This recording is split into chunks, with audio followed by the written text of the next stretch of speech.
Hello and welcome to episode 20 of the Nerds at Large Gaming Podcast. I'm one of your hosts, Darby Hallman.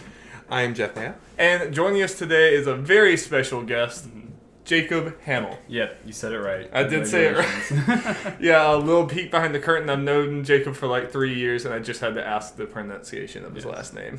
Hamill. Partly because I'm just a garbage human being. Yeah. But, Jacob, I'm so excited to have you on here. Pleasure. How have you been? How's your summer been? It's been pretty good. I came back from studying abroad in the UK. And, yeah.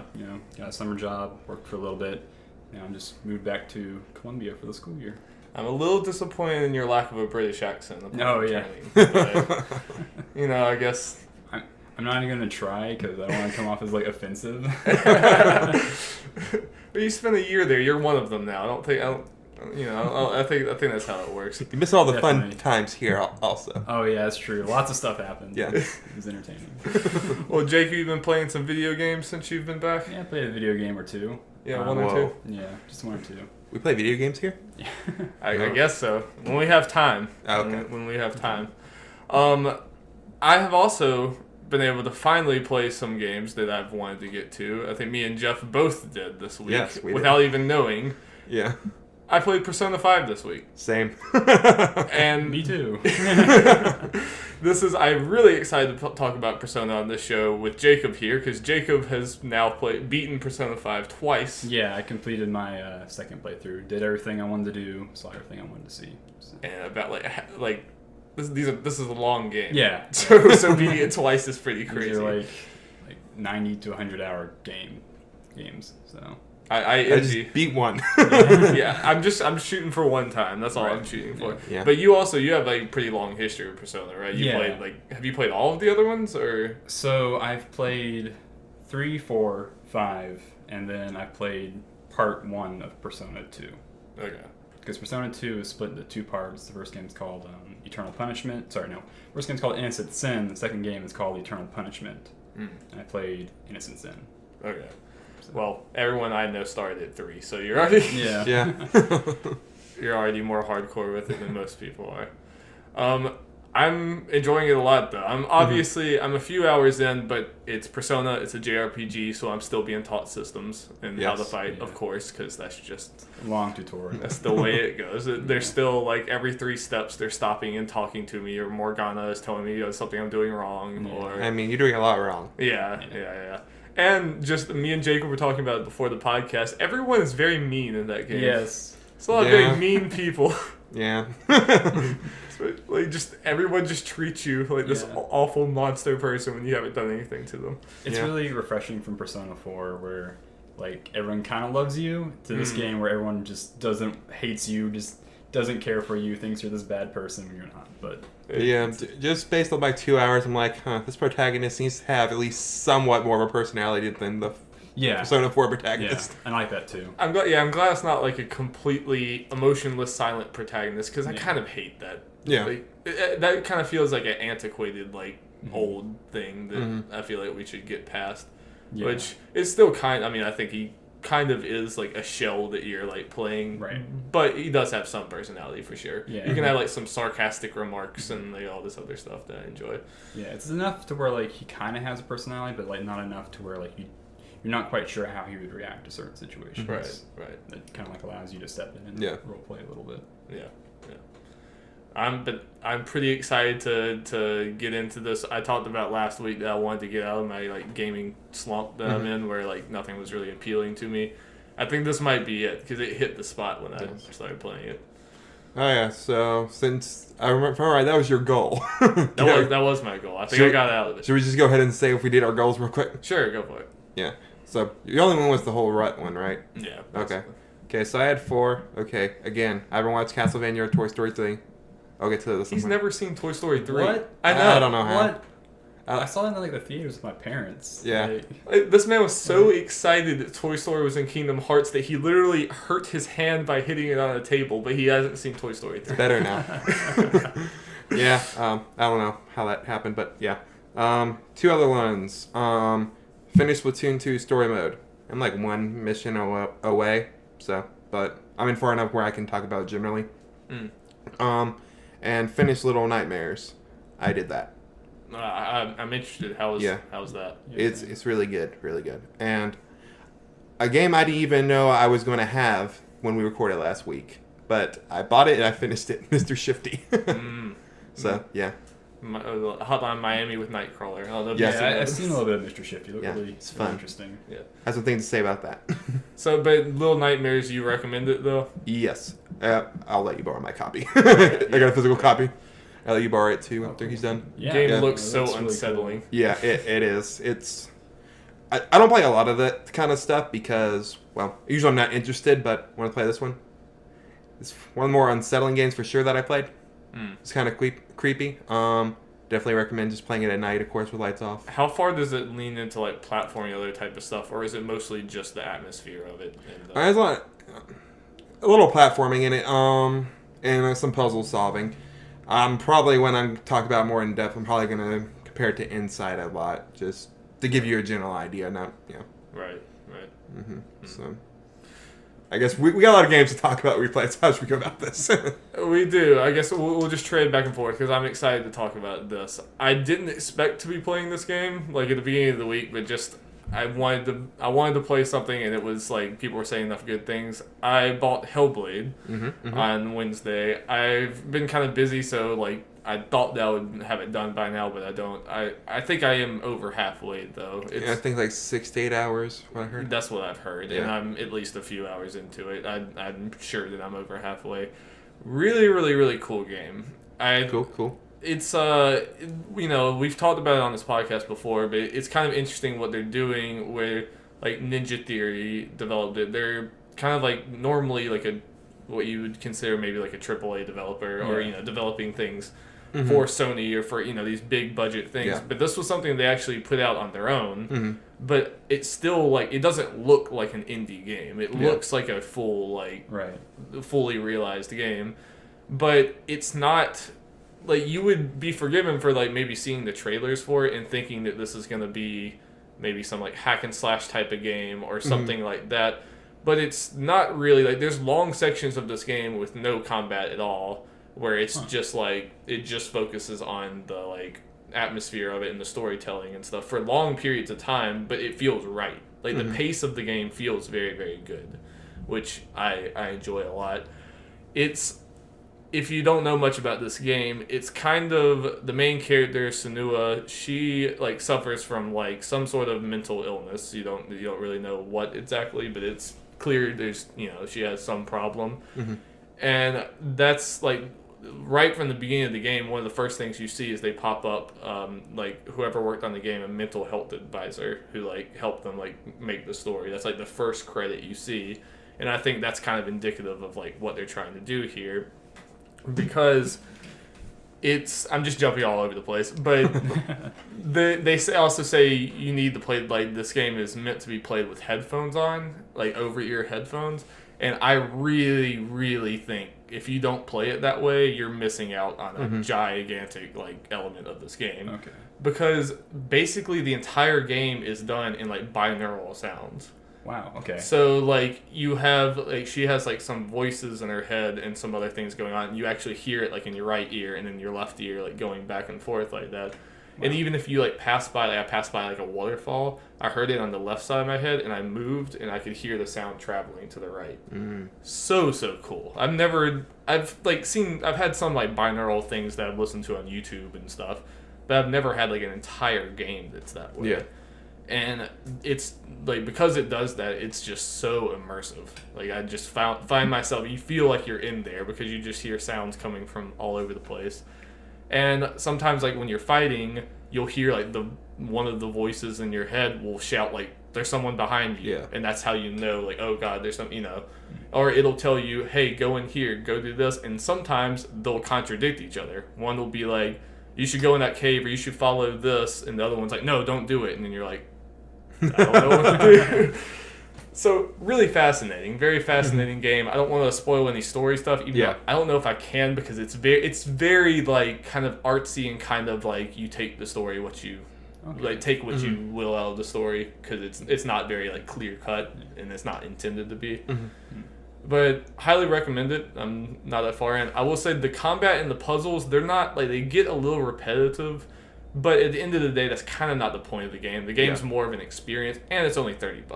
Okay. Oh yeah, Especially like if it was $60, I would have more complaints about that. But for $30, a little bit of repetitive combat and puzzles is not the end of the world to me. Yeah, I mean, and that's Ninja Theory's mission about this. Right. Giving the AAA experience that's shorter and cheaper. Yeah. So it sounded like they succeeded. They did. Yeah. Especially for the price point. There's Yeah. no reason not to get this, I think. Get me aside, Darby. I know I'm getting it at some point. Yeah, I think you might have sold me on it because at first I thought this was just like a like a Norse Celtic hack and slash game with. It's like, oh, but we're already getting God of War. Why do I need that? Yeah, Well, it's definitely if you go into this game wanting like a kind of action heavy like hack and slash thing, you're gonna be disappointed. Yeah. But if you're kind of wanting more like a mysterious thing and a cool experience, then that's more of what this is. Cool.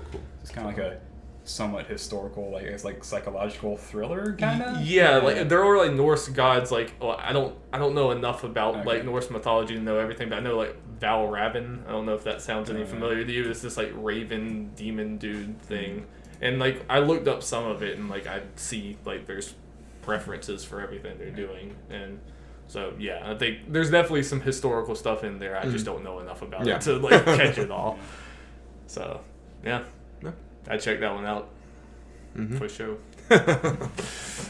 Okay, so I guess I'll go next. Okay, let's talk about Little Nightmares. Yeah, kind of short little game, about 3 hours. Just gets depending how good you are. Make sure you don't screw up a lot. Really cheap, very atmospheric. Yeah, very creepy. I know, I'm bad at this stuff. Let's see. Guess get any. Wait, how much was Little Nightmares? I actually had the physical edition, which came with a little figure and a little extra. They were like $25. Oh, okay. So how much is the regular edition? Just like $20 or something? 15 or 20. Oh, okay. That's not bad at all. Yeah. I thought it was more than that for some reason. I guess I haven't really seen how long the game is. Yeah. It's really short. You could honestly do it in one sitting if you want to. Okay. I had to stop somewhere. It's like, I don't feel like this right now. Keeping me out, man. So it's that unsettling? Yeah, in some places, and it could just be a me thing. So. Yeah. And yeah, that doesn't happen to me that often. But yeah, one thing that really I think helps with this game is the enemy designs are just really creepy. I saw the people in the suits. That's like the one thing I saw. Yeah. Yeah, you gotta try to run away from these guys, and the animation is really good. It just adds to it. And yeah, the things I'm gonna name are things they showed in trailers. It's not really spoilers. They're two chefs or whatever you gotta run away from. They're just ugly or whatever. Yeah. Maybe you gotta try to sneak behind them. Guy with really long arms you gotta try to get away from who can't see. So gotta use noises. And everything. Is there much of a story going on here, or is it kind of? Like I said earlier, I'm gonna compare this to Inside. It's kind of like Inside in a way, except you get a little more from background and stuff to get an idea. Yeah. I guess it tells you a little more, but it's kind subtle. Yeah. You gotta kind of figure out some stuff, and kind of as an ending, you can kind of judge for yourself, I guess, what it means and stuff. Right. Right. And something I really like about the game. Something I noticed, it uses the rumble on the controller, but it's like the character's heartbeat. Interesting. So when the enemies are getting closer, you see them, of course. They're not like they're sneaking up on you. It's, the rumble's faster, harder and stuff. You notice it a lot more.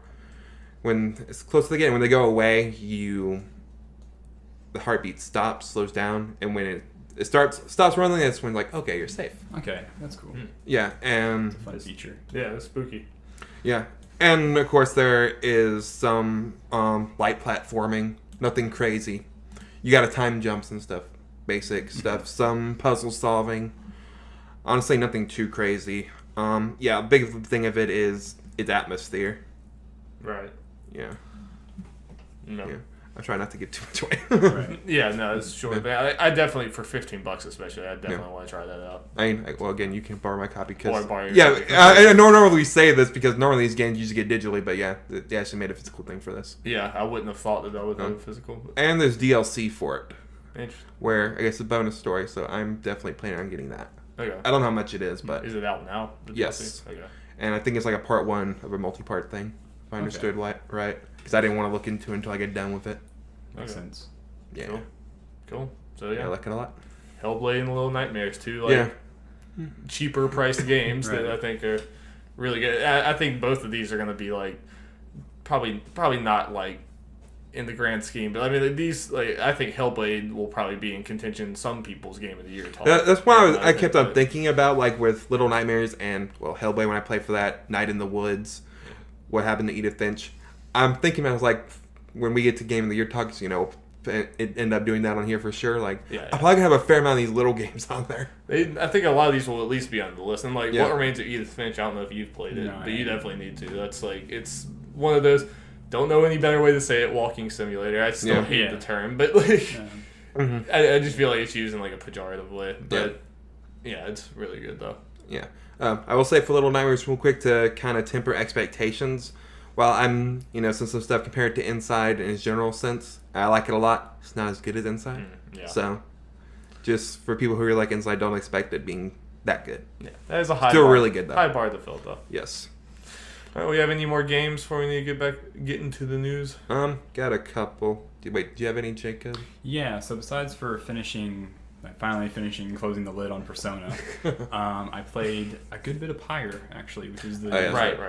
which is the newest game from Supergiant Games, which is the studio that made Bastion and Transistor. Yes. Which you really like those. Yeah, I really like those games a lot.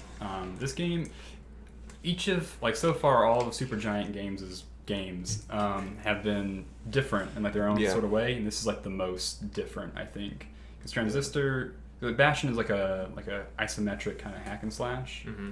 Transistor is more like a isometric, I guess like strategy RPG, Mhm. Yeah. like a grid based Yeah. sort It's of more thing. like puzzly kind of, but And this game is like almost like a visual novel crossed with like, magical sports ball. Yeah. Essentially, like I think someone called it religious basketball. yeah, pretty much. Yeah. Well, It's I've seen- really interesting. There's if you like lore and like world building, this is the game for you because there's so much reading and so much like optional like lore on the world and all the characters. It isn't like the world is like surprisingly like detailed. Yes. Like you have and a dark, tome. right? yeah, you have a tome, essentially like the Bible.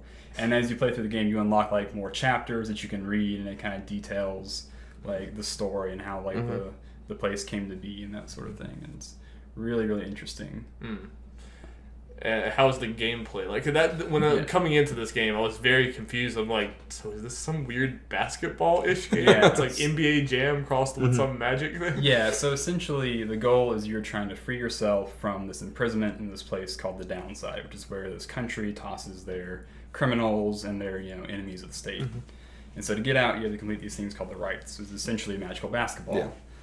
And so it's teams of 3, and you have to pick up this orb and put it into another person's pyre, which is like a goal or a basket or something like that.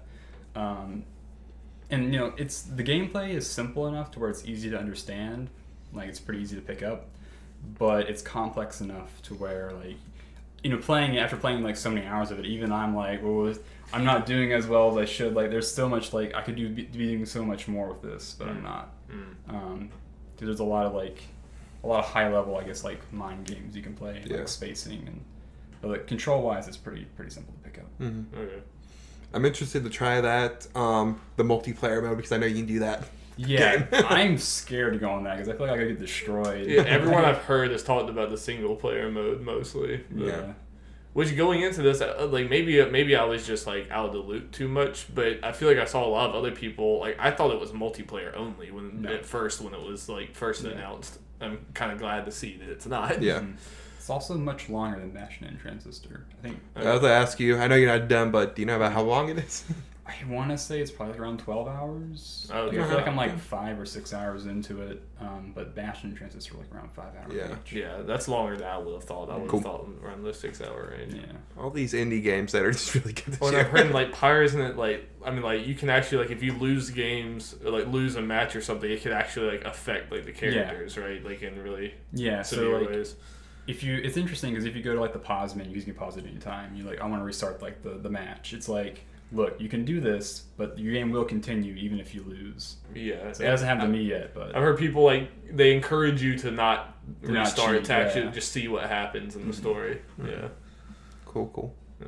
Which is cool. I like when games have you can lose, it just has a consequence, or kind of like Fire Emblem with permadeath and all that kind of Well, stuff. unless it happens to a main Even though character. I just restarted anyway, but and the art wise, this game is beautiful. Gen Z is Yeah. the lead artist, and she's done the work for Bastion and Transistor, and she's just a great artist overall. yeah. Cool. I just don't know how people think of these things. It's you cross basically a sports game with a magical strategy and story game. And it's really fun too interesting. because you have the orb with the ball, and you just feel the tense moment when you're getting close to the goal, and there's a lot of sports moments where you're just yeah, or you're or someone drops and you're just darn, it's Yeah. you feel pumped when you play it. Yeah, it looks like a lot. This is one of those games I know I'm going to get to at some point. Oh yeah. Yeah. Promise there are a lot of Time. games like that. There are. Though especially a lot of smaller ones that are coming out. Yeah, this is a good year for those smaller indie things Yeah. like this. I'm glad that you're on here to talk about it because I've wanted to play it for a long time. It's just haven't gotten around to it. And it's $20, I think. It's also Nice. not bad at all. $20 for a 12-hour game. Yeah. With a multiplayer thing. Yeah. Sounds good to me. Very good. Yes. Very, very good. Okay. Well, I got a couple more things to talk about. That's okay. Yeah, go for it. Quick thing. Like you said, I'm almost there with Splatoon 2 story mode. I played the first one. A lot of the same things. I mean, it seems like a continuation. They added some stuff in there. It's more difficult from what I remember, so that's good. Yeah. For a lot of people, favorite thing about the Splatoon 1 story mode is the final boss. Can't save that yet. I'll probably have that for next time, hopefully. Oh, yeah. But yeah, I'm really enjoying Splatoon 2 story mode. I think overall it probably is better. Wait to see how it finishes. But yeah, just added some stuff. Yeah. More challenge. Like it. Cool. Next, I guess my final thing is Mr. Shifty. Since I've started to beat that. Yeah. Like Darby says, Hotline Miami with Nightcrawler. It's definitely a very simple game because you can't really do much other than pick up stuff and shift around and punch people and hit them with the objects you have. Yeah. But it's so satisfying when you do things. I think they have a good job of, in the game, a sense of progression because even to the very end, there's new enemies being added. There's some new stuff they add to it to make it more challenging or different to mix it up. Right. I guess you can argue it is a little long in the end or whatever. It can go on a little too long, but I felt it was really good. Though there was a couple problems with it I had. One thing, there was a big difficulty up or whatever. Getting the right terms. Later in the game. Yeah, during the last level, which you have these little checkpoints every now and then, but their checkpoints are very few and far between in the last level. Especially when it's a lot more difficult. And that wouldn't be much of a problem, but sometimes I was doing good, and then an enemy would spawn out of nothing. Yeah. They would, yeah. It's hard to describe. Way back. Yeah, some people can, they add in the game at some point, people can teleport in, but usually there's an indicator to know, okay, someone's coming. But these people literally spawned out of nowhere. Right in front of me, I had no time to react, and I died, and I was frustrated. Yeah. So, but overall... Yeah. I liked it a lot. I would recommend it's $15. And a couple other little problems, at least on the Switch. I don't know how it is on PS4 and PC. It did have some times where it would say, it would shut down or whatever, saying, hey, we're having to shut down the software or whatever. I heard this was the problem. Sometimes when I went to fruit checkpoints. So I had to restart the level, which was a pain. And it's some pretty significant frame rate drops at some place when there's a bunch of stuff going on. But overall, I liked it a lot. Yeah, I think this might have been their first game, if I'm remembering right. So. And yeah, a very short game. It definitely ranges how good you are. I died a fair amount, so it took me longer than a lot of people. Definitely see this to be a good speed running game. Yeah. Because at the end, it tells you how many deaths and how long you did each level. Okay. Yeah. I like the name, Mr. Shifty. Yep. Yeah. It is cool. And then the dialogue in it's not much of it. The story is, pretty much non-existent, but some dialogue in there, very cheesy. Yeah, I think that's probably the vibe they're going for anyway. Yep. Yeah. Sounds like a good Switch game though. Oh yeah. It's on PS4. I'd also recommend on that. It's just a really fun game. Simple game. Cool. Yep. All right. I think we're ready for the news, Jeffrey. Yep. News jingle, Jeff. Jingle, jingle, jingle. Thank you. That's right. That's probably the longest we talked about games in a while. That was pretty long. Yeah. Well, for a long time, it's like, what, am I going to sit here and talk about Witcher again? Yeah. We actually played some new games. It's crazy. Yep. Okay. First bit of news comes from Evan Campbell from IGN. And I'm reading it off paper now. I'm going old school. Yep. Gearbox Software has revealed a new game codenamed Project 1v1. It's a shooter that Gearbox says combines the action of fast-paced 1v1 first-person combat with the metagame strategy of a collectible card game. Project 1v1 will see a closed technical test in the coming months. The early look at the game will offer 3 modes: Ranked, Challenge, and Arena. Sign-ups are available at project1v1.com. So yeah, Borderlands people doing new things. Yeah, interesting description. First-person combat mixed with collectible card game. Yep. Yeah, unless I really missed something, there's nothing more other than this information about it. They didn't really show much of anything. Yeah, and I guess this is the first thing we've seen since Battleborn, right? Or whatever. Yeah. They showed like a little technical thing, I think, for Borderlands 3, but yeah. Yeah.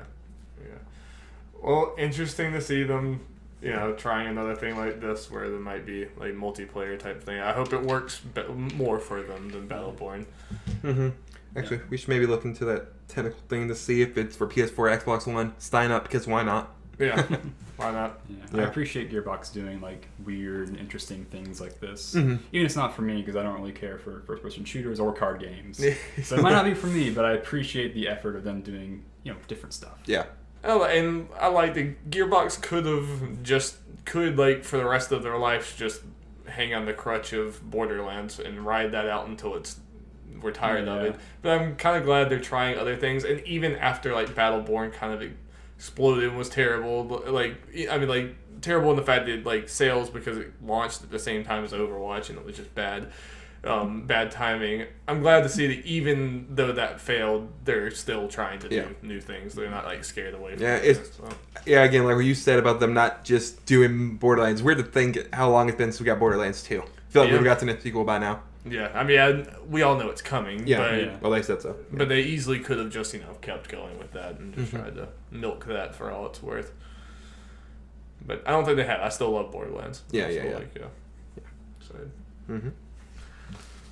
That's all I got on that. Yeah. I guess one Borderlands-related thing, if I knew right, that's extra news. I think Telltale people were like, they wanted to create characters in there that Gearbox could use in the regular Borderlands series. Oh yeah. I think that's, if I'm right. You had a. Well, I thought you were going to talk about it was kind of sad this week. They talked about how like people who made the Telltale Borderlands thing said that like internally they viewed Tales of the Borderlands as a failure. That like really? they just straight up said that they internally viewed it as a failure commercially, which sucks because like I haven't been able to play it yet, but everyone says that that's like their favorite Telltale game by a mile. I've heard it's like up there with like like The Walking Dead Season 1. Yeah. Wolf Among Us. Yeah. And it's one of those, like, I have to wonder, are they just talking about initially? Because I feel like I've heard a lot of people talk about that over time. I feel like it took a while, but, like, a lot of people... I don't know. I just hope that they're not, like, discouraged from doing it and they just do, the same, like, Walking Dead and the other things over and over again. It's just... Well, they're not doing Walking Dead over and over again. They're stopping soon. Yeah, that's true. So, at least there's that. You guys ready for the next story? Jeffrey. Okay. This comes from Alex Giladov from IGN. Fallout 4 is getting a Game of the Year edition nearly 2 years after its release on September 26th for PC, Xbox One, and PS4. We just stop and appreciate Game of the Year edition releasing in 2017 when it was a 2015 game. Yeah. I mean, if you haven't played Fallout 4, now's your chance. I guess so. All the DLC. Yeah. Pricing for the Game of the Year edition has yet to be revealed, but it's confirmed to come with all the latest updates of Fallout 4. Such as mod support, survival mode, and a few graphical enhancements. It'll also include all 6 of the game's add-on content: Nuka World, Vault Tech Workshop, Contraptions Workshop, Far Harbor, Wasteland Workshop, and Automatron. Bethesda will also be releasing a limited amount of Fallout 4 Game of the Year Pip-Boy Collector Editions, that's a mouthful, exclusively in North America, which will run you $99.99. Along with including a copy of Fallout 4 Game of the Year Edition, you'll be getting a Pip-Boy as well. I would hope so. We're doing the Pip-Boy thing again. Rooster Teeth will love it. Yeah, that clip. There's that clip. They're like, their Pip-Boys. Yeah, I mean, we were talking about this before. Like, I'm sure if you've listened to any of our podcasts, we've talked about Fallout 4. We're definitely in the camp, and Jeff hasn't played it, but me and Jacob were definitely in the camp of. It was kind of exciting at first, but very quickly we realized that Fallout 4 wasn't doing anything all that new. And it kind of the charm wore off pretty fast. It's a good 3 out of 5 game. Yeah, it's not a bad game by any stretch of the imagination. It's just not up to what we expect from Fallout, and not even up to snuff for Witcher that came out the same year. Again, I think that it's not even close to being as good as The Witcher, especially in hindsight now. But Darby won Game of the Year. It did. You got an edition. At the time, I probably would have voted for it to be Game of the Year because I was so high on it. It took because at first it was great. It just after you put in 25 hours of it, you realize you're kind of doing the same thing over and over again, or it's just Fallout 3 with better graphics, which is cool, but and all the same technical glitches. That being said, I'm fascinated to see if this sells well because I could see there potentially being kind of a rift between the gaming media and us and people who are kind of talking down on it. But there might be a lot of people out there who either never played it, they played Fallout 3 but never picked up Fallout 4, or they love it and they don't even know that other people don't. I'm interested to see how big that group is. Have to see. More people are getting PS4s and Xbox Ones all the time, so they might pick it up then. No. I mean, let us know if you still love Fallout 4 and if you're interested in getting this. Mm-hmm. I mean, I heard Far Harbor was alright, but I like the setting of Far Harbor. That was really cool. But I didn't play it. I didn't play any DLC because I don't care enough. I didn't even finish the main game, so I mean, I was most of the way through it, but I just kind of stopping short, Darby. I know, man. Gotta get good scrub. I put it 30 hours in. That was enough. No, Darby, it takes 50 hours to get good. Just like Final Fantasy 13. Really That's how it starts, the 70-hour mark, Yeah. Final Fantasy 13 that opens up literally 80 hours into that game. It becomes an open world. 80 hours. Wow. That's when it gets good, Jacob. Oh. So you should play. Oh, boy. Yeah, just power through. Yeah. Never mind Final Fantasy 15. Yeah. Okay, you guys ready to move on? I am, Jeff. Okay, this comes from Joe Screbbles from IGN. Horizon Zero Dawn's first DLC expansion, The Frozen Wilds, will be released on November 7th. Heralded by a teeny tiny teaser trailer, the DLC also got a brief description on the PlayStation blog. Set in icy territories to the north, this new chapter of Aloy's journey adds a new area to explore, new mysteries to uncover, and new highly lethal machines to take on. So, we're getting a penguin machine, right? Of course, Jeff. That's immediately what I took out of it. Yes. Yeah. I hope so. I am hyped. Any excuse to get back into that world is A-okay with me. Whatever it is, I have absolute faith that it's going to be good. Yeah.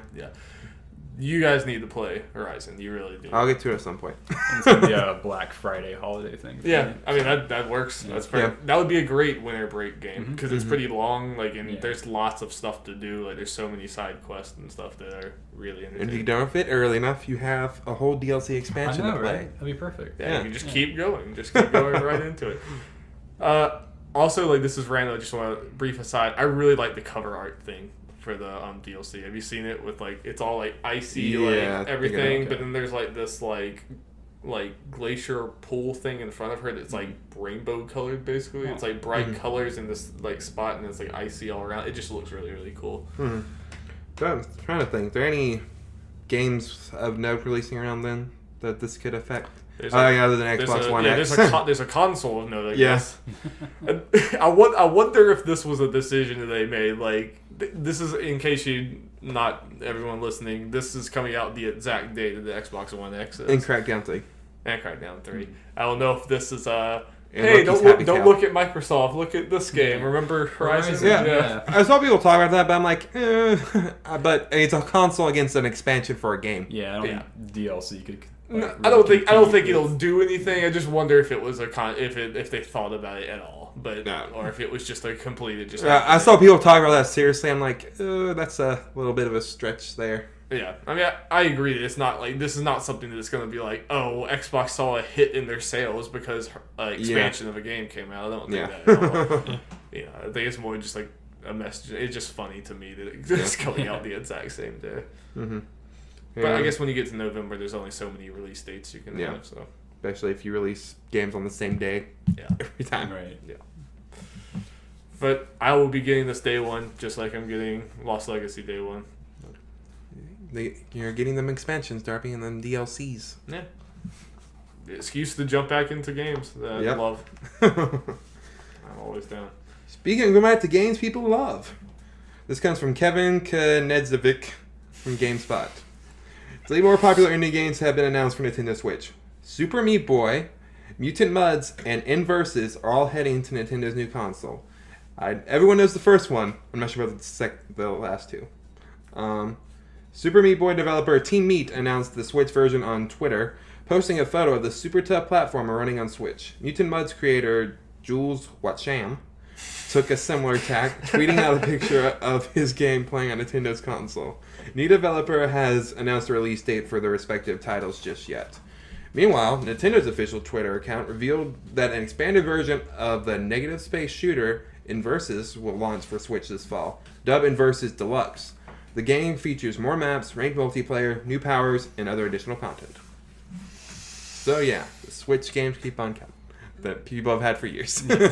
Jacob, did you ever play Super Meat Boy? Played like an hour, I think. It's hard, isn't it? It's very hard. Hey, I mean, why not? Again, as I've been saying for weeks, these type of games, why not put them on the Switch? Yeah. Like, people complain about the ports or whatever, but like the fact that you can take these games on the go, I'm just like, put whatever you can on there, and that's a perfect game for the Switch.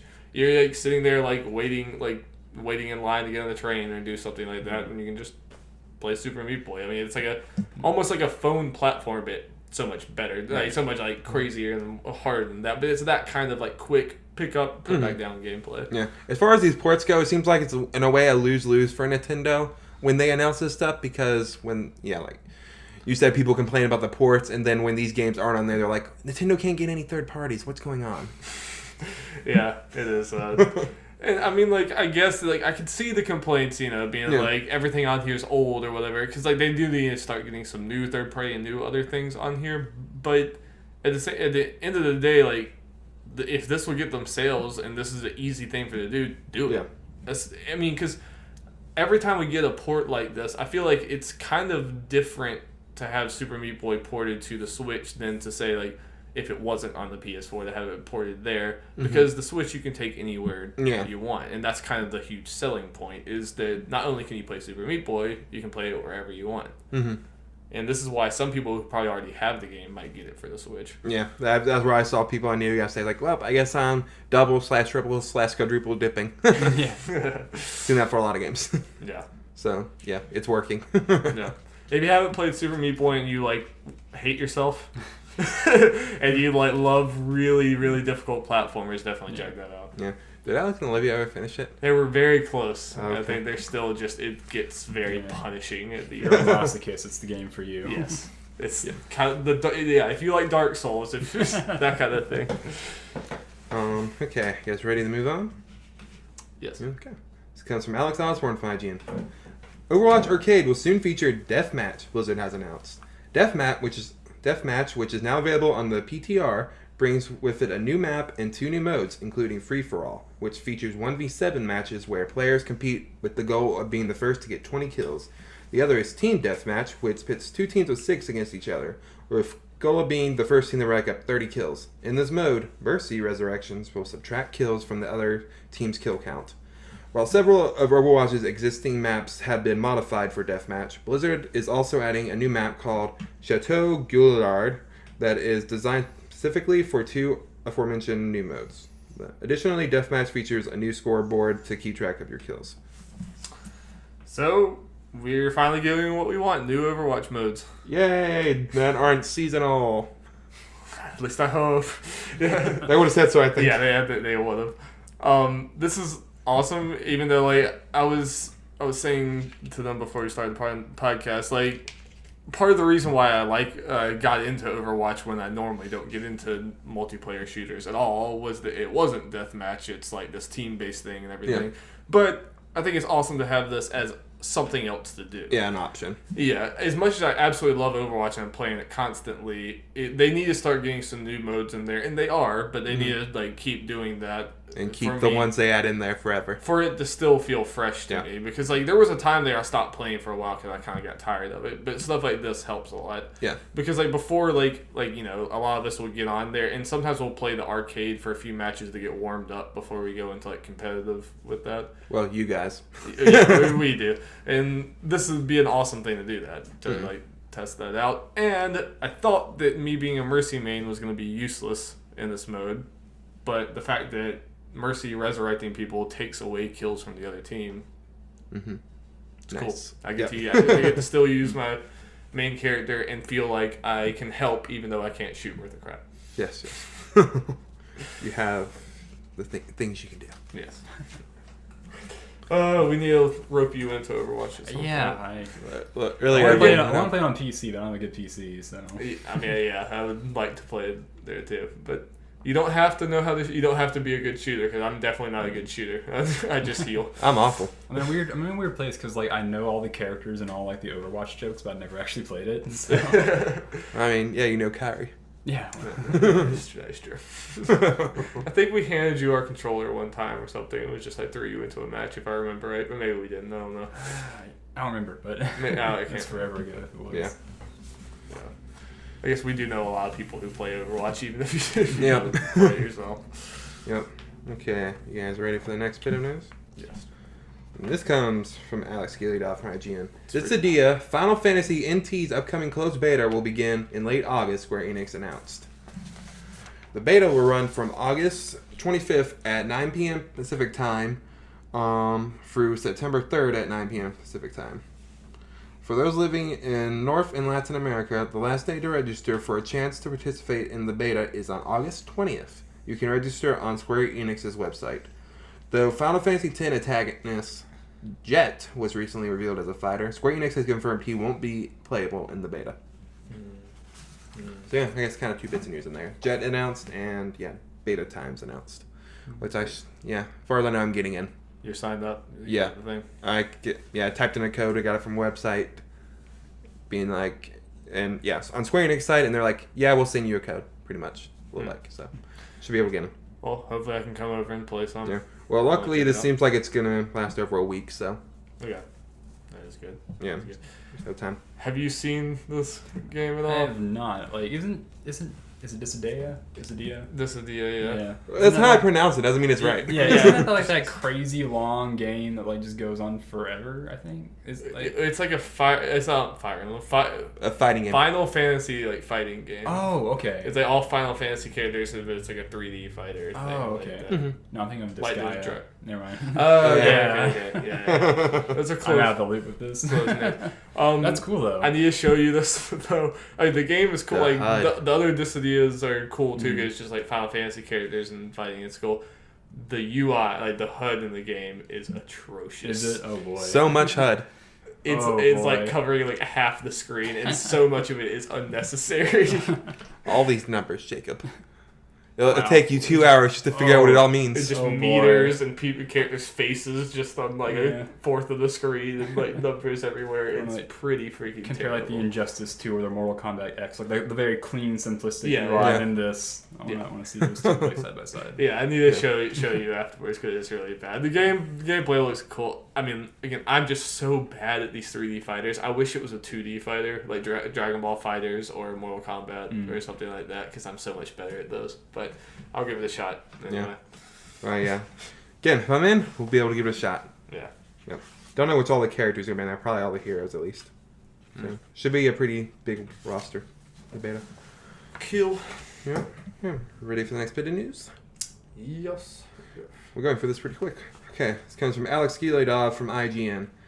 Days before the game's release, the PC version of Sonic Mania has been delayed for 2 weeks. What you doing, Sega? Sega made the announcement during a live stream, revealing Sonic Mania will now launch on PC on August 29th. However, the 2D platformer is still slated to release on August 15th for PlayStation 4, Xbox One, and Nintendo Switch. The reason for the delay is because the PC version isn't meeting Sega's high standards for the title, and as such, there's still some work to be done to make sure the game reaches Sega's quality requirements. However, to help make up for the 2-week delay, Sega will be providing free Steam copies of the original Sonic the Hedgehog for people who pre-order Sonic Mania or buy the Collector's Edition. Well, that's cool, at least. Yeah. So, yeah, nothing big here, but yeah, PC people gotta wait a little bit. That's a bummer. Well, they should be used to it. Yeah. It happens all the time. They probably are used to it. Yeah. I've never understood how that happens with so many games that the PC gets delayed so much. I had to guess it's because, like, you know, the variability in the parts and the specs of PCs. Mm-hmm. So Right, yeah. weird things could happen on different builds. Yeah, and I guess... That's it's probably a what I mixture guess. of that, and maybe they just like when it gets crunch time, they're like, all right, well, we have to choose one, and like we choose consoles to like prioritize and get that out before they. Switch is top priority, of course. I mean, I'm kind of slightly joking with that. They'll probably sell pretty well on that. It's good. Like Yeah. it sounds. That's another game that's just perfect for the Switch. And I guess so people know, it has leaked. People now have a copy of Sonic Mania. They do. Yeah, I've looked at some of the spoilers, just mainly want to look at zones. I'm very pleased with what I've seen so far. People seem to be really into this. People are very stoked for this. Oh, game. yeah. It's Good reason. It's interesting to see this come out like after Crash Bandicoot did so Right. good. It's just all these like 90s goofy, kind of like not great at their like in hindsight mascots and stuff are coming back in awesome ways. Yeah. Yeah. It's just funny to me that people are more excited for the 2D old school Sonic than, Sonic Than the new. Forces. Yeah. Yeah. Like, Well- no one cares for that game. Except furries. Well, for all those PC players, there's always the Sonic Dreams collection too. There's always your that. time on. There's always that. Oh, yeah. There's a spoiler thing I saw. Maybe I shouldn't have seen. I don't know. I may let you guys know afterwards. You don't care, but I'm not going to say it on here because spoilers. It's weird to talk about spoilers for a Sonic game, but... But yeah. I'm excited for this game. It's coming out on Tuesday. I'll probably get it right away to at least have. Yeah. It's like $20. Really want to see how it sells, Yeah. especially. I mean, unless Sega has crazy expectations, I expect this to sell pretty well because people seem to be pretty hyped for this game. More than I've seen for Sonic in a long time. For good reason, but... Yeah. Most of the games are bad. But this, I mean, yeah. it seems like they're doing everything right with this one. Yeah. It's just, how about Mario's underdogs? Like, both, I feel like Crash and Sonic both kind of live under Mario's shadow. Yeah. But this year, if Sonic Mania does as well as it's looking like it's going to, I'm just going to laugh if this sells more than Forces. I expect it to. I will, yeah. Yeah. I want to see like how close it gets to that Crash that got over 1 million. Oh, I'm yeah. interested to see if it gets anywhere near that. Yeah, I think what could help this game, though, is... Well, Crash, yes, was a cheaper title. This is only $20. And on multiple platforms, Yeah. whereas Oh, yeah, Crash that was too, only on PlayStation. Yeah. So that helps a lot too. Yeah. Again. We'll try to report on sales. Yeah. If they are available. Super interesting though. Yeah. Okay, so...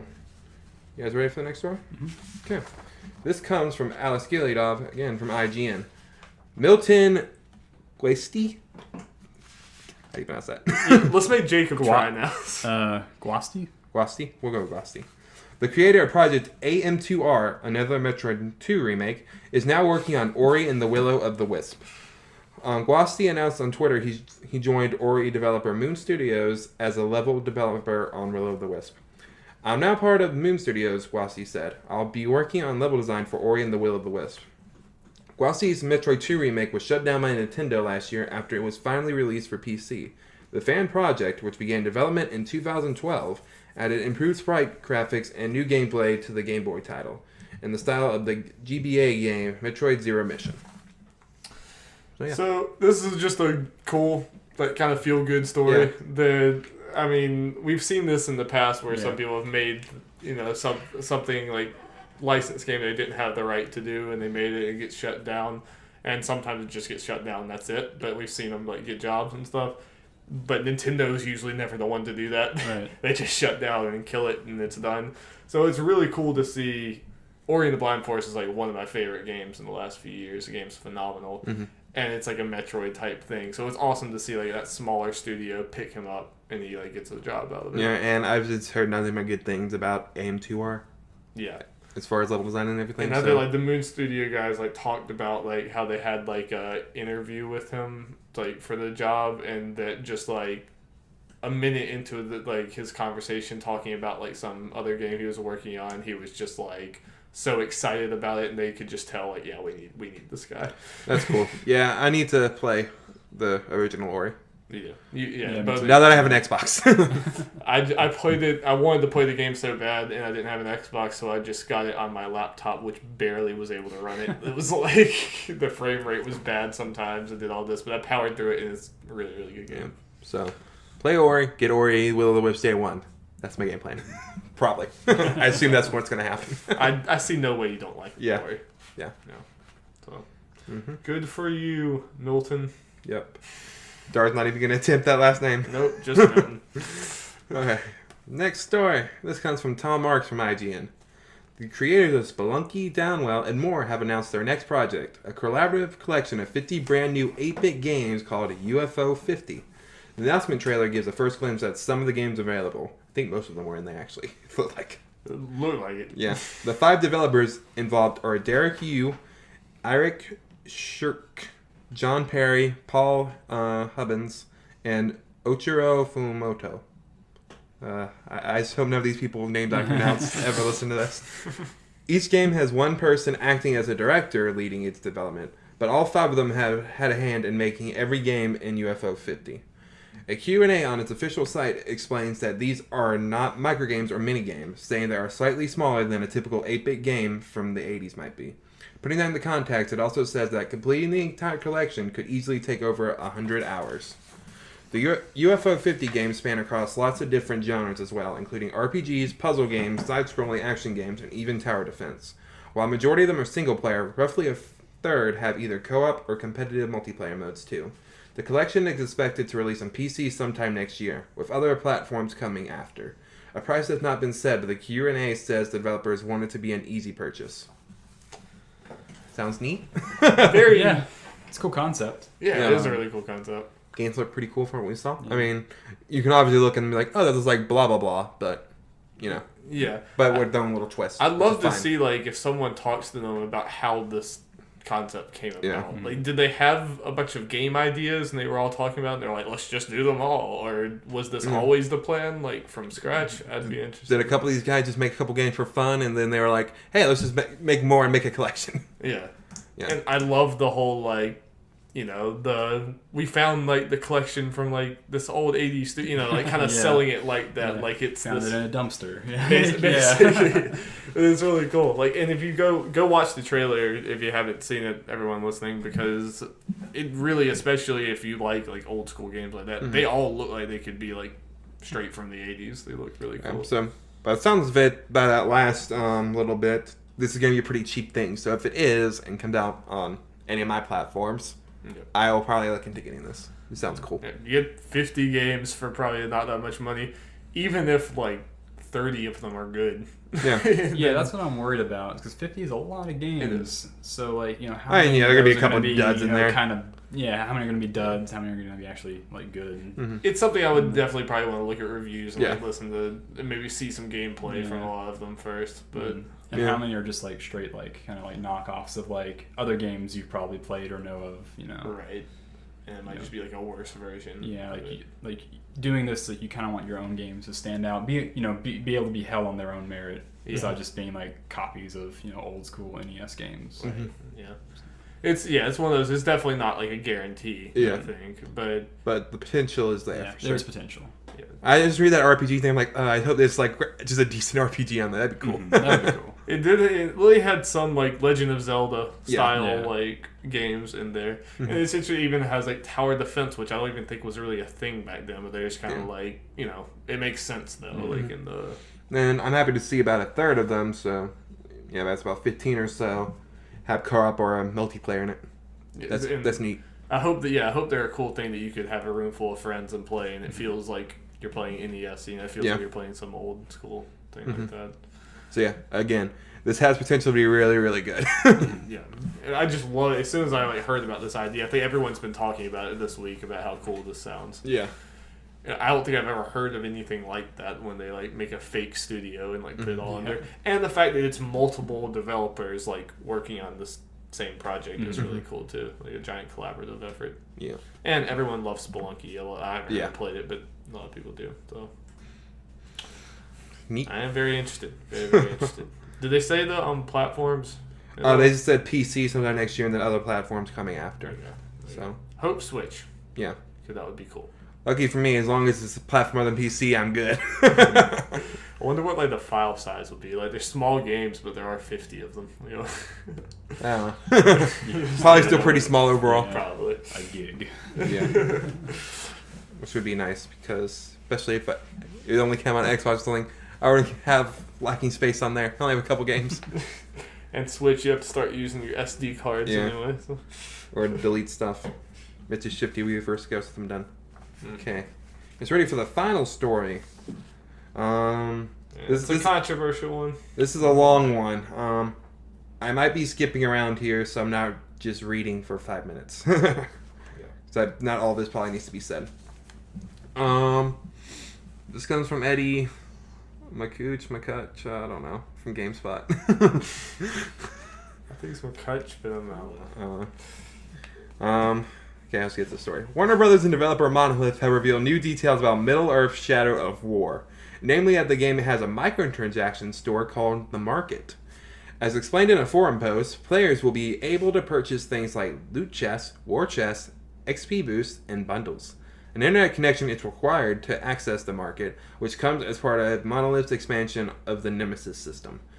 Let's see. And Monolith said, an important aspect of the Nemesis system now comes in forging, customizing, and leading your own army of unique orc followers against the fortresses of Mordor.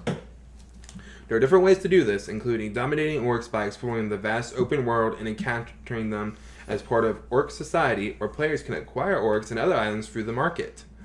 And I'm not going to read it all, but on GameSpot and assuming Monolith stuff, there's a breakdown of each different kind of chests and stuff you can buy. These items are attainable by spending in-game currency called Mirian, which you can get in the game by defeating certain orcs. I mispronounced that, and Lord of Rings fans are going crazy. They probably are. Yeah, They're at the door right now. Yeah, certain orcs destroying orc followers for gear, which can then be destroyed for Mirian, or finding Mirian stashes in the game. You can also buy items in Shadow War with gold, which you can get by spending real money. Additionally, you will get a small amount of gold at specific milestones in the game. You'll also get some for taking part in community challenges. Gold is another form of in-game currency that can be used to get higher-level loot chests, war chests, boosts, and bundles of the aforementioned content. Gold can be acquired by... Wait. That's weird. I guess something I cut out. My bad. Monolith made clear that everything in Shadow War can be attained through normal gameplay. Spending money on gold is only means to speed up progress. Everything a player can buy with gold can also be earned in the game over time for free, but gold gives players the option to acquire these items faster.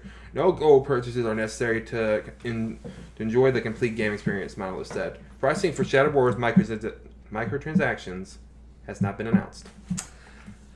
He did it. I'm missing a lot of reading today. So, lots of games recently have like loot boxes and microtransactions and stuff. A lot of like WB that. games. Time things. Yeah, but the thing that I think the biggest difference here is like most of those are kind of like multiplayer things, and they're usually like just like kind of cosmetic stuff. Right. This is a little different when it's a single player game, and it's more of like basically you can spend money to not have to do side quests and stuff like that.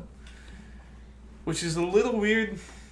Yeah. And, like, my stance usually with microtransactions is usually I don't really care about them as long as they don't get in my way. Like, as long as I can play the game without spending microtransactions and I don't feel like I have some worse experience for it. This could, if I play the game and it feels like it's padded and it's, like, basically it's taking so long to, like, get things and it's, like, almost... Like, hey, you can pay money to speed this process up, and the game feels like padded because of it. That's when it could be a problem. Yeah. So it's kind of a wait and see thing, I think. Mm-hmm. But like, how do you guys feel about just microtransactions in a game like this? Just kind of, I guess generally like you, it's if I can play the game fully without having to do that, okay, fine. And I guess there'd be a problem if it seems like it was padded in a way where it seems like they're wanting you to get the microtransactions. That's bad. Yeah. I'm not saying this game's doing it, obviously. I'm just gonna wait and see. But I guess if people want to pay to get things done faster, let them. Or to unlock stuff, I guess.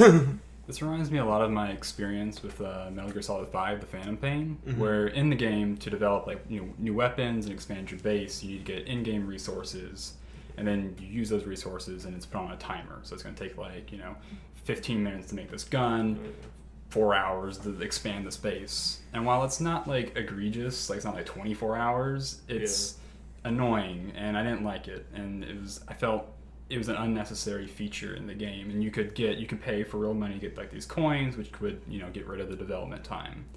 This reminds me a lot of that, and that's very annoying. And yes, you could earn coins in the game doing single player stuff by completing objectives, but again, it's just a completely unnecessary feature, and I don't think it really has a place in a single player game like this. It feels a little dirty. Yes. Again, this is like I mentioned earlier, WB, which same people who do Injustice overall, and they added loot boxes. Overall, I don't think Injustice loot boxes are bad, but it's just kind of can lead towards a trend when these are in every single game and when they don't need to be. It's kind of a death by 1,000 cuts when it's every single game you play is kind of pushing you to spend more money. It can get kind of annoying. Yeah, like now I have some fears that the next Batman game or whatever Rocksteady's doing, whether what they do another Batman or something else DC related, will that have microtransactions in it? Right. Because WB. Yeah. And will other people follow this trend because they, I guess, can potentially? I think they will. I think we're going to see more loot boxes and more microtransactions because as we've seen in Overwatch, it works great. In lots of games, it works really well. And again, I feel like slowly they're making me come off of my stance more and more of I've always thought it's fine, whatever, however they need to make their money, as long as again I don't feel compelled to do it. Like in Overwatch, it's really just for skins and stuff. I honestly couldn't care less. There's no way I'm going to be spending money to get cosmetic stuff. That's really fine. If someone else wants to, good for them. Mm-hmm. But I've played that game for 100 hours, and I never once felt like I really need to spend money on skins are cool, but you don't need to get those. Yeah. And it's just, I feel like when you get into single player RPGs and there's stuff like that to speed up the process, that gets harder. That sounds really annoying. With Metal Gear. Yeah, and it's not developing these weapons and doing this stuff was an extra feature. It was a necessary part of the game. And it was just something well, Yeah, I guess I'll have to wait till later today, and I'll finally be able to. Do something for 2 hours for this, base to expand or something. And it's really annoying, and I don't really like that in my single player games. And part of me wonders if this is something that they made Shadow of War, and then upper executives were like, "Hey, we want to make more money. These microtransaction and loot boxes are working for other games. You need to put that in the game." Yeah. Because this almost kind of seems like an afterthought thing. Kind of just. Again, that's part of what I meant about WB. They're kind of pushing their developers to doing it. Yeah. There is a trend. Yeah. Injustice is filled with them. Again, it doesn't matter to me as much as Injustice because when I play Injustice, I just want to play the base fighting game. I don't even care about the gear. Gear, I just couldn't care less about. So especially to me, that's fine. But when it's RPGs and it's stuff like this, I really don't know why you'd want to pay it. If you're getting really bored with the quest and you're paying money to not have to do them, why are you playing the game? Yeah. That's kind of where I get to. Yeah. I'm probably just gonna stop playing before I get to the point where I'm paying to progress or get more stuff. So I don't know. Well, let us know if you listening. What do you think? This has been a pretty contentious thing this week. Everyone's talking about. Yeah. Everyone was saying they should have reversed the announcements. I think a few weeks ago they said that you could carry over your nemesis, your main nemesis, and that was like really cool. Mm-hmm. And we even had it on our like that's awesome news of the week. And then it's like, now here's the bad news. They should have had the bad news first and then said that. We talked about with Sonic Mania about sales. I'm very interested to see how this does. Like, how it's reviewed and how it sells, because it went from people who got undecided to I'm seeing more and more people being like about this game as more being out, especially with this. I saw people say, well, it went from on sale, I'll get it when it's on sale, to I'm just not getting this game. Yeah, I kind of have a feeling it won't be that drastic. I think it'll still sell close to what it would have anyway. But I mean, it definitely will probably take some hit, and especially if, like I'm saying, it's really padded, that's going to come out. People are going to be mad. And we'll know in reviews, because we know reviewers I don't want to pay for this stuff. Yes. Yeah. Just give me my free stuff. And it's kind of, you're already like predisposing everyone to look for these things for it to be annoying. Yeah, and again, I'm interested to see how reviewers do, because depending, they may not feel the need to buy that stuff, buy microtransactions, and I don't know. I don't know where I was going with that. Never mind. I mean, when you're reviewing, you're trying to like give an impression of what the average person would be getting when they buy and just in the game. Yeah, I think that's where you're going with it. I lost the words. Thank you, Darby. All right. Well, if no one has anything more on that, I think that's our last news story. Correct, Jeff? Indeed. All right. So our main topic this week is all about this man right here. Yeah. We're gonna basically just kind of have. Lightning round. Thank you, Joe. A lightning round of just questions for Jacob. I wanted to have more questions. I might come up with other stuff. We might just start talking about something unrelated. Mm-hmm. Who knows? We'll just see where it goes. We have time. Yeah. But Jacob has some experience with games that me and Jeff don't. So I'm tired of me and Jeff just talking about the same games over and, there's some stuff here, about stuff we have talked about that we're just interested in. Yeah. All right, so first question, we'll start out at maybe kind of a bad place. What are your opinions on Metal Gear Survive? Okay. So let's get into it. All right. So Metal Gear Survive. First off, I just want to say I think that game's going to get a lot of hate, a lot of undeserved hate. That said, I think there's a lot more things Konami could do with the Metal Gear license and franchise without doing this. This feels completely the most boring, uninteresting thing you could possibly do, which is make a zombie team-based shooter. Yeah. There's tons of things Konami could do with Metal Gear. They could remake the really old NES games. They could even remaster Metal Gear Solid 1, which hasn't been remastered.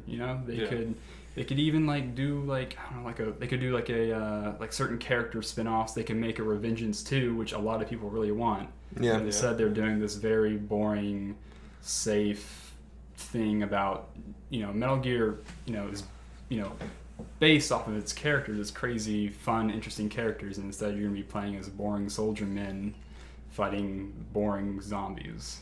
Oh, and it kind of, in a lot of ways, it strikes me as something that this could be a game and not have Metal Gear on it, and it would be, it wouldn't lose anything. It would be it would still just be that game. Yeah, I guess you would know more than us. Is there anything remotely Metal Gear about it other than them showing them getting teleported there in the trailer? Yeah, like you could just strike the name. Like I feel like they're just reusing assets from It's using the engine, I guess, is the only thing, but and the name. Important part. Yeah, but if there's no Metal Gear characters in it, then why is it even Metal Gear? Mm-hmm. And especially, like you said, they could do so many other things. This feels like a weird first step because, you're already coming from kind of a bad place when all of the Kojima drama went down, and you're already kind of having to prove to people, no, we can still, we still know what we're doing with this. Yeah, a remaster probably would have been the better first step to get in people's good graces, not, hey, let's completely throw it all on its head and do this, weird version of Metal Gear that people aren't ready for. We can go on YouTube and you can see those amazing, Metal Gear Solid 3 cutscenes in the Fox engine for a pachinko game. It's why are you making this instead of, remaking, Metal Gear Solid 3, which everybody loves. It's one of my favorite games ever. Yeah. And instead you're gonna make this really nice looking pachinko game, and you're gonna make Metal Gear Survive the actual game. It should be the other way around. Konami seems like they do a lot of things backwards recently. Yeah. And the fact they don't talk about Metal Gear Survive. I feel like I don't hear about it other than people bringing up hey, remember Metal Gear Survive exists? That's all I hear. I hear it's almost like they're ashamed of the game because it's not. It wasn't a big present at E3. The only thing I hear some media people talking about, I played it behind closed doors. It's really weird, or it's it's alright. Bad, it's Isn't it supposed to be coming? like, I think we had a thing a couple of weeks ago where we had enough. Yeah, they delayed Metal Gear to next year. So yeah, it was supposed to come out this year. You wouldn't think so. Didn't even know. Yeah. The real news was it was supposed to come out this year. I'm also curious about how many like the microtransaction systems from the Phantom Pain are going to leak over into this as well. There are gonna be so many microtransactions in this game. Well, there are, but this seems like, yeah, this could lend itself to it even more, like, probably. how egregious is it going to be? Yeah, like everyone who pays money has so much better weapons, probably, Mm-hmm. and that could be bad. Well, I guess my second question, we've already kind of talked about it, but do you think someone, like some developer, Konami or anyone else, could or should do future Metal Gear games, or do you think it would be better to kind of just let the sun set on the franchise? Unless you're gonna remake like the old games, which they're already all there, all the information you need is there. I think it's best to let the sun set because I think Kojima actually wanted to quit like after 3. Several times. But they're like, no, this is a really popular franchise, so keep making games, and that's why 4 is, okay, and 5 is also okay, but kind of depending on who you talk to with 5, I feel like. and I don't blame the guy either. I mean, you work on something for like 20 years, I'm sure you want to be done with it. So I think it's best for close that up and let it right into the sunset. Yeah, but there's no way they're gonna do that. Yeah, though, right? No, probably not. I feel like other than remakes or remasters or something, the only game Metal Gear fans be okay with is, you said, Revengeance 2. Yeah, so that's different enough. Yeah. And that's, like separate enough, and Platinum's the one who makes it. It wasn't Kojima anyway. Yeah. Right? Yeah. So it was, Revenge is almost like a parody of Metal Gear itself. It's so fun. And like, How did people overall? Because I remember you having it and playing it with watching you play it and stuff. But I don't think I ever really got. I'm not that in the weeds with the Metal Gear community, so I don't really know how it was received. I think most people like it because it's just fun, silly shenanigans, and it's like it's just fun in a way, and it's not taking itself seriously. It's set 4 years after the end of everything, so it doesn't really matter story wise. Yeah. I mean, the name is Revengeance. Yeah. It's obviously pretty goofy already. Yeah. I mean, Revengeance actually has a really interesting development history. Originally, it was going to be a totally different game, and then because basically Kojima felt like his team wasn't up to snuff with the ideas that he wanted, he passed it off to Platinum, and they made a completely different game. Cool. It's a really interesting story if you want to look into that. Yeah. Cool. All right. Well, we're gonna move on from Metal Gear to another thing that I know that you love, Persona. So, how do you think Persona 5, which you've now beat twice, how do you think it holds up, comparison to the other Personas that you've played? To 3 and 4. And right. Whatever. I think gameplay-wise, it's the best in the series. Definitely see that. Yeah, there's... Especially with the dungeons. Yeah, it'd be really hard. I feel like it'd be really hard to go back to 3 or 4, and even 1 and 2. Because the gameplay is actually really really fun to play, and whereas in the old games the gameplay was fine, it's just something you kind of tolerated, and it was the the characters and the story that really drew you in. Yeah. And it helps that the dungeons in this game are kind of they're set pieces, they're not random dungeons in the old games. Yeah, and just it's pretty much the same thing, but background's different. Yeah. And then, there's puzzles and all sorts of things. I guess. And then I think it's where people start to diverge on the stories, where opinions differ. I really like 5. I think 5 probably has my favorite story.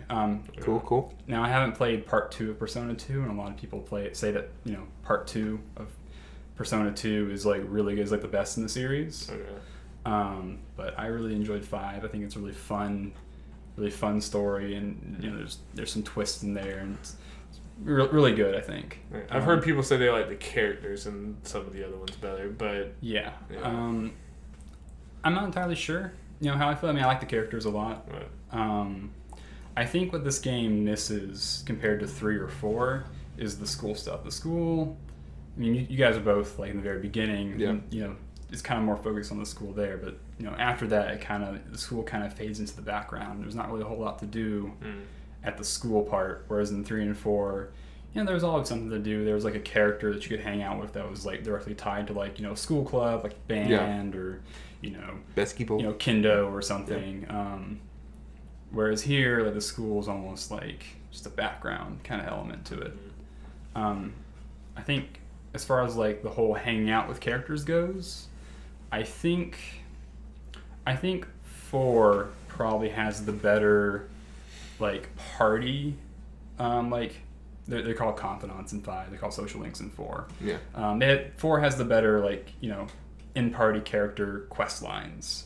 Okay. Whereas I think 5, the supporting cast, like the outside cast that are outside your party, I think those are way better than the ones that are in 3 and 4. In 3 and 4, there are characters I actively avoided and did not want to talk to. Whereas in 5, I want to hang out with everybody. That was the main motivation for doing a second playthrough, is because I wanted to max everyone's sub stories. I wanted to see them all to completion. Yeah. And actually, I think my favorite confidant in 5 is one that's outside of your party. Cool. So. Cool. Am I gonna feel like doing a second playthrough, Jacob? That's what's gonna happen. I mean, hey, who knows? You probably will, and then you'll miss every other game in the world. Yeah. Do you think that Persona 5 is good for someone who's new to Persona? Yes. Yeah, it's a very good place to jump in. It's very, it's very up to date, I think, on like RPG things for the most part. Well, just from the little bit I've played, it already feels like it's giving me the nostalgia of playing old JRPGs, but it also still feels modern. Like everything feels like it makes sense. So stylish. So, it's so stylish. Like everything, the game is just dripping with style. Like the pause menu is just crazy. And there's tons of quality of life features in Persona 5 that makes it a very good place to jump in. It'd be hard to go back to like Persona 3 because you can't even control your party members in Persona 3. I heard about that. I'm like, that sounds awful. Yeah, and like in the other games, like how I don't know if you got into that part, but how you can pull up like your rail map and you can look at like who's available that day, to hang out with. Yeah, it hasn't opened up enough. Right. I don't think I've seen that yet. Well, in the old games, you had to actually like walk around the town and see who's around. Then under the calendar thing. I don't remember. And I was messing around the menu. I saw calendar. It was like he's going to have more information on into what I can do that day. Yeah, there's a calendar too. I flipped through all the calendars to see all the different dates and stuff. I was thinking, how far can I go with this? How far is this going to go? Yeah. What events should I look forward to? Yeah, I think it's a really good place to jump in. Yeah, it sounds like from what I've seen, there are only a couple little Easter eggs for past games. Like I saw a Risei poster in the subway station. There's I enjoy that too. There's no past characters showing up in this. There's there's little tidbits. If you look at your TV in your room, they'll talk about characters from even Persona 2 actually. Just nice little throwback. But that's cool. I like kind of more subtle Easter eggs, not when it's like in your face. And they never say them by name either. They're like like a certain detective who wears red glasses. Because so Persona is part of the SMT series, which I think there's kind of like 2 ways you can go about getting into that series. I think Persona 5 would be a great way. Another one would actually be playing Digital Devil Saga Part 1, which is a game on the PlayStation 2, and it's actually more kind of like Final Fantasy in style, but it's like dark, gothic sci-fi. So it depends on what you want. And that's tied into Shin Megami Tensei too. Yeah. It's its own thing. It's 2 games that are like a whole story. So cool. I find the whole thing with Persona and Shin Megami Tensei weird. The fact that Persona is a spin-off, but that's the one everyone seems to care about. It's more popular as far as I know. It gets weird because there's a game from like the 90s called SMT If, and characters from that game show up in Persona 1. So I think it's like, wait, how are we all know the most important game in this is Tokyo Mirage Session. Definitely. Such a good game. My next one is: are you excited about the new dancing games? I'm hesitantly excited for it because Dancing All Night was fun. Like, it was fun to play. The game was developed in-house by Atlas. It was their first rhythm game as far as I know. So it has some quirks, some things that could be improved. And the story was okay. It basically just served as context for why these characters are dancing. I've heard that the Persona 4 spin-off side stories are kind of bare bones as can be.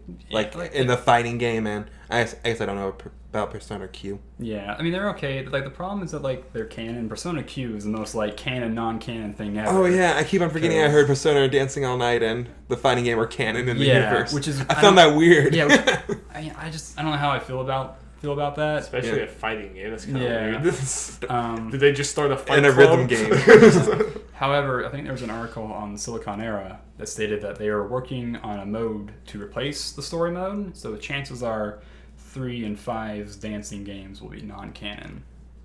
Oh yeah. Wait. I think I heard something that maybe talking about the same thing. I didn't read much into it because I don't have much interest in this game. I'm being honest. Mm-hmm. I think I saw there was not going to be a story mode. Yeah. That might be wrong. Which I know a Or lot at of least people something would. different.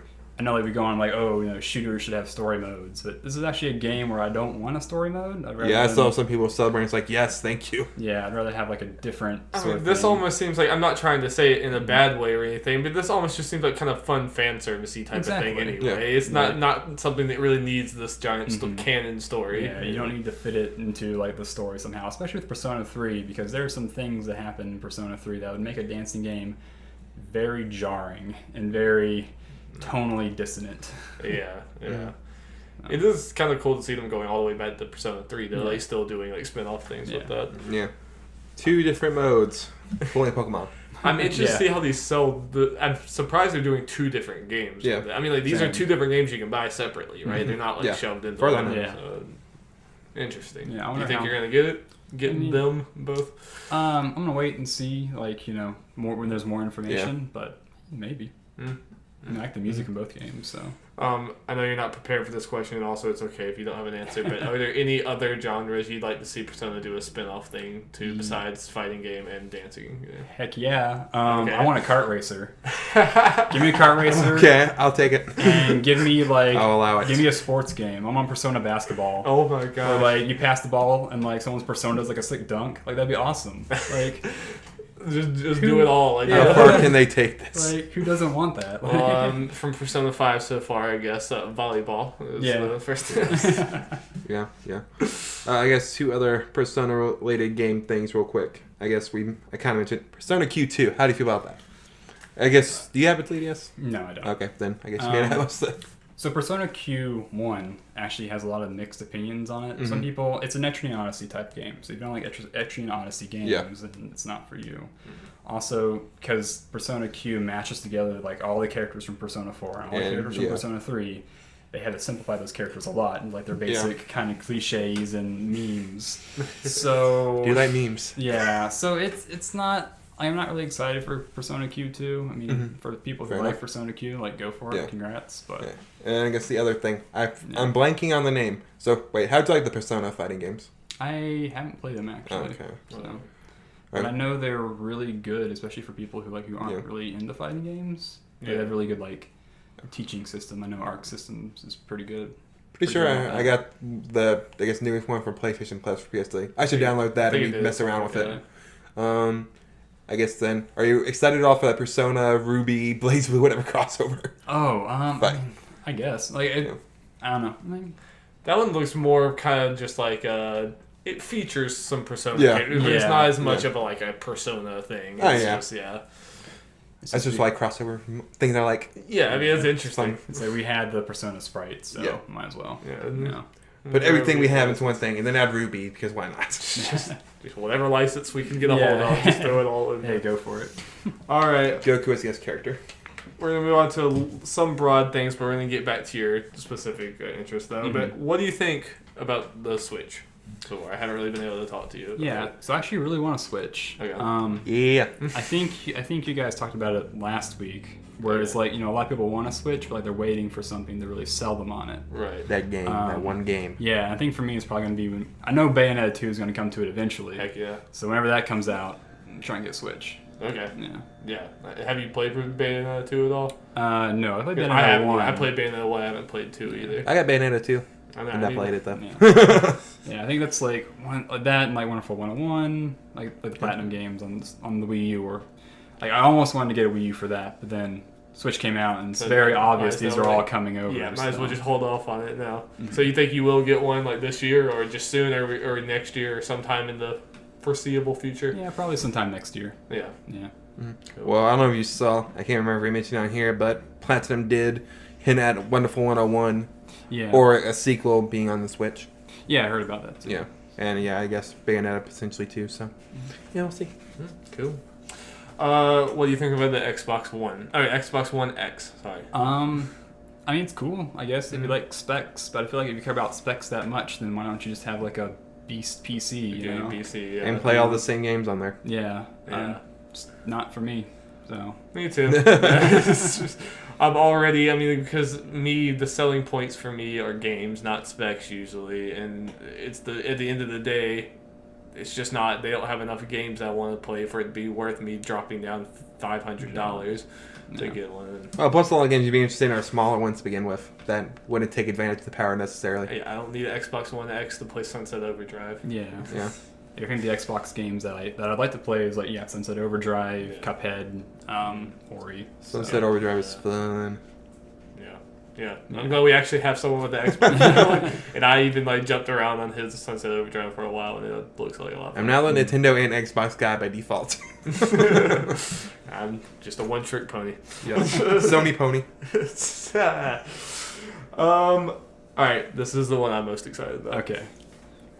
Do you want another Deadly Premonition, or do you not mess with perfection? Ooh, yeah, because there was a news article today that Swery is going to announce a new game on the 2nd, I think, of September. Gamescom, is that it? I don't know. I mean, I kind of want another one. Maybe. I don't know. Because Deadly Premonition is again, it's either you either hate that game or you love that game. It's 10 out of 10 perfection. That game's in my top 10. I don't know. I mean, I guess a sequel would be cool. I could go for some more Francis York Morgan adventures. Would you be upset if they do a sequel that looks like stunning graphics, amazing writing, amazing dialogue, and didn't have the kind of not as good quality but quirky because of it? Do you think they should intentionally make it quirky and weird? Yeah, Swery's a weird guy. I don't think you can make a game that's not weird and quirky. Yeah, so I don't know. I think I wouldn't be mad if there was going to be a Deadly Premonition 2. But well, I don't know enough about Deadly Premonition. I just watched it with you some, and it looks hilarious. And I love it. But does it lend itself to having more games, or is it not really? It would have to be kind of probably have to be a different type of thing. Right. Just by the way the story, not trying to spoil anything. Yeah. The way the story unfolds, it would make kind of a sequel a little difficult. Okay. All right. Are you? Well, number one, it's an easy question, but are you excited for The Last of Us Part 2? Yeah. How do you feel about them, kind of continuing the story instead of making a new one? Yeah, that's where I'm I don't know. I think it'd be better if they did original characters for a sequel or a second game. I don't know, because and The Last of Us ends so well. I think so on this kind of open kind of. I think it's the best ending offbeat kind of note that kind of stays with you. So I feel like a sequel would be. Yeah, I think I know me and Darby talked this a lot. I feel like I guess mainly before the announcement they were gonna do a sequel. We always figured do new characters, maybe reference something from the game. Yeah, reference Ellie or something. Yeah, reference you pass by something and they talk about something that happens. You're like, oh, that happened because of Joel and Ellie or something like that. But I was kind of hoping they would let that lie, because again, I think that is the single best ending I've ever seen in a video game, because it completely caught me off guard. It was a bold ending that I think they even Sony even told Naughty Dog they didn't want them to do that ending, but they're like, no, we're doing this. And it was just so awesome and left you. I don't want anything that even has a chance of cheapening that. That being said, if a developer was capable of making this work, I think Naughty Dog is one of the ones that could do that. I agree. I think they could do this in a way that doesn't cheapen it. Mm-hmm. But Jacob, in that trailer, is Joel dead? That's what I want to know. What team are you on that theory? I think it would be cool if Ellie was hallucinating. That'd be really cool. But I don't know, I just don't want it to end up in Walking Dead season 2, where you have this character carrying over. Talking about Clem, where it just isn't necessary, because Walking Dead season 1 ends very well. Yeah. So. Yeah. I don't want it to be the same thing. Yeah. I agree. Who knows when we'll get more information about this game? It's probably a long ways away. We'll probably get 5 more Death Stranding trailers between now and then. Probably. That's another thing. Actually, thank you. I'm a freaking idiot. Did not even put it on here at all. What do you think about Death Stranding for what you can think about it so It looks really cool, and I'm really excited for it, but it's not coming anytime soon. Do you want them to stop showing things about the game until years from now when they actually have something significant to show? I mean, I want to see gameplay, but Yeah. I don't really want to see like story things. Also, like Kojima, like you can watch his trailers and like his game will be completely different based on what you think about the trailers. Yeah. He does that. He always pulls the wool over your eyes. Right. So, I mean, I like to see like more gameplay when they have that, but they obviously don't have that. And I think the whole thing about like the 15-second clip, I think that wasn't even supposed to be shown to the public. Actually, it was supposed to be like just a tech demo behind closed doors, and someone leaked it. So, but yeah, story stuff. Please no. Well, I like anyone who says that they actually kind of understand the trailers and what's going on. I think you're kind of kidding yourself because it's. Yeah. I'm not saying it's not cool. I'm very interested, but it's like so weird, artsy. Like I don't know what's going on. It's utter nonsense, and that's okay. It's perfectly fine. That said, people are scary good at picking apart Kojima's trailers. Like someone predicted the entire story of Metal Gear Solid 5 based off of the first trailer, and they were right. Like.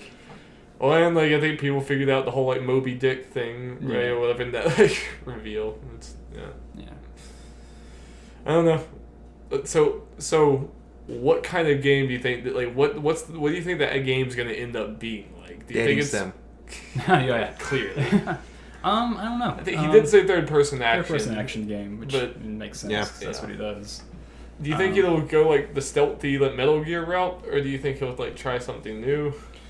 I hope it's more like survival kind of horror type game, maybe. I honestly have no idea. PT. Yeah, We're going Silent Hill here. Yeah. I don't know. It's probably gonna be like a third-person action game of some type. Yeah. I hope it's. I mean, I could see it being a very good like kind of survival horror game, but I don't know if that's gonna be that or not. Yeah. So you want Evil Within? I actually never played the Evil Within, so like, I heard that. I don't know. Yeah. I might be wrong about it, but it's kind of they like seem to be kind of distancing themselves from the horror thing because that's everyone obviously because of Silent Hill being canceled and that was the last thing everyone was like, oh, he's gonna basically make Silent Hill just with a different name, and they've kind of tried to be like, no, it's not gonna be horror. It's I don't mean like horror. I just mean like horror elements. Or kind of like limited resources in fighting something. Yeah. So. Well, Jacob, last question, at least that we have here. What games are you looking forward to this year? Yeah, okay. So, I guess coming out this month, I'm looking forward to Yakuza Kiwami, which is the remake of Yakuza 1. I'm actually hopefully going to start Yakuza 0 like pretty soon since I finished Persona. Okay. It's just a series I've always wanted to get into, and it looks really cool. Games. Yeah, it looks really good. Other than that, Wolfenstein 2 looks really fun. Trailer looks really good. I think it's really about it. There's a lot of games in the spring that I missed, so the fall will be a good time to catch up and play stuff. Yeah, going back to... Did you play the first Wolfenstein? I need to go back and No, play. I didn't. Want to. After that trailer, it just was so cool. Yeah. Really good. Yeah. But I've been itching for a fun first-person shooter. Yeah. And this definitely looks like it, so... Yeah. Oh, last thing, another thing that I've been meaning to talk to you about just in person anyway, Nier Automata. Yeah. So, like, I mean, do you recommend this game, like, really hard? Did you play, like, all the different, like, aren't there, like, 3 different playthroughs or something? Like, A, B, C, right. or something? So, for those who don't know, all Yoko Taro games have multiple endings, but it's not like, in, like, a Western game where you kind of get to the end and you choose, like, your ending. Mm-hmm.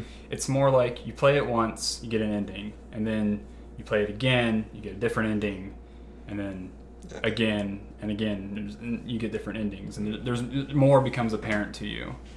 Sorry, just real quick. So there's set endings for your playthrough, like it's in a set order as far as the endings go? Yeah. Okay. Yeah. So, I would have been a little confused about that. Yeah. So the way it works, without like revealing anything, so you play through it once, get ending A. Okay. Play through it again, get ending B, and then ending C, ending D, and ending E is all new content. Like it's another as after A and B, it's new stuff People entirely. say it's basically a new game. It's Yeah. like new content. And the only like, basically when you get to the very end, there is like a choice, and that leads to a different ending, to different endings. Okay. And then there's like 20 something joke endings. And you can fight the Square Enix boss. Yeah, of course. yeah, that's it. But no, it's a really good game. This seems like such a weird game, but I'm so like curious about it. I'll probably play it again sometime before the year's over because it was really fun, and I just want to go back to it. Yeah. Does the gameplay stay intricate? The only thing, like with the different, like going top down and then side scroll, it was really cool. Yeah. But I could see myself like getting kind of tired of it constantly changing. I mean, do they keep all the different versions like equally polished and fresh, or is it? Yeah, like it was fun to play the entire time, and then of course as you play through it, it's not really in the demo, but you get different weapon types, and you can mix and match. You can have like 2 heavy swords if you want, and do like really strong hefty moves, or you can equip like a spear and like bracers and punch people to death and different sort of stuff. I feel like I've started to hear more people talk about it recently than even a few months ago, because everyone just missed it. It just came out like, it's summer, so Zelda and Horizon and all this stuff, and people are now being like, "Oh wait, Nier's really good." Mm-hmm. Yeah, no, and it has like I think one of my favorite endings in a game, like just in general. But which ending is it? Well, that's a secret. You'll have to figure it out. You'll have to figure it out. I got the feels. So. Okay, so I got kind of a joke question for you. I'm just always interested in what people say about this. How do you feel about Mario plus Rabbids? Man, that game, like, why does it look so good? Yes. Like, has no right to look so good. Like, you're telling me this is like an XCOM type game with Mario and Rabbids characters? That game looks crazy and silly and like. Sure, why not? I got a pre-order. It has no right to look as good as it does, basically. Yeah. Like everyone thought it was a joke, and then it became true, and like no one knew what type of game this was gonna be, and then like E3 comes around, and it's like, is this XCOM? Like what? Yeah. Well, again, you listen to us. I take pride. We weren't down on it. We were a little worried about it because why wouldn't you? Because it's weird. It's Mario plus Rabbids, of course. But yeah, we weren't instantly like, no, this is gonna be awful. Right. It's an abomination. But yeah, I guess real quick, Mario Odyssey. That looks really fun. Yeah. It's really weird and different, and I think it's what Mario needs. It is something crazy. Give it to me. Yeah, Nintendo's weird. Day one. Stay weird, Nintendo. Yes. I mean, hell, like I'd buy a Switch for that. That's the one that's looking most like, if I'm gonna finally impulse buy a Switch, that's gonna be the one that's gonna make me do it, probably. Yeah. All right. Well, unless you guys have any parting thoughts, Nope. we can coast into. Yeah, I guess if we're done with the main topic, I mean, you can do our goals. What's your goal, Jeff? Finish All the same Splatoon. ones? Yeah, finish Splatoon. Trying to think of a Persona related one because I'm probably going to focus on that a little more. I'll say, I don't know what's going to come up. I'll say this: I want to get through 2 weeks of Persona.